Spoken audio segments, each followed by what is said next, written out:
Good afternoon. The Foreign Minister José Manuel Álvarez and the Portuguese Prime Minister Luís Montenegro reaffirmed their country's commitment to spending 2% of GDP on defence by 2029 and said it could happen sooner than expected.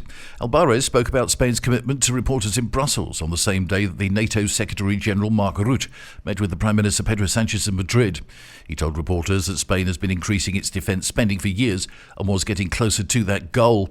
Álvarez also stressed that Madrid has already met other NATO commitments, including spending 20% of its defence spending on major equipment, a level that Spain far exceeds, he said. Last week at the annual World Economic Forum in Davos, Mr. Rutte made it clear that the 2% target was not nearly enough and that those allies below it would have to reach it in a couple of months. A British holidaymaker has died after being swept into the sea by a wave at a natural rock pool in Tenerife. The 60-year-old was one of 3 people who got into difficulties at Los Gigantes natural swimming pool in the west of the island. A rescue helicopter was mobilised along with police, firefighters and emergency medical responders. The man was found lying face down in the sea and taken to a nearby football ground where efforts to revive him proved unsuccessful. The other 2 people swept into the sea, both women, managed to reach safety by themselves. The tragedy occurred just before midday yesterday near to the 4-star Barceló Santiago Hotel.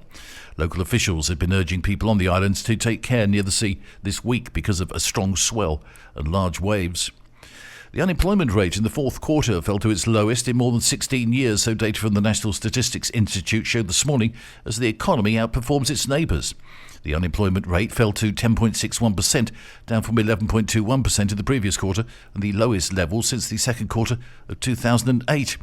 And the Economy Ministry is set to raise its gross domestic product growth target for this year today above the current 2.4%, so the Economy Minister Carlos Cuerpo said. He's said to announce a revision of the government growth forecast above 2.5% after the economy expanded in the fourth quarter. The strength of Spain's economy contrasts with the other large economies in the Eurozone. In recent days, both France and Germany have lowered their GDP growth targets for this year, whilst Italy expects 1.2% growth.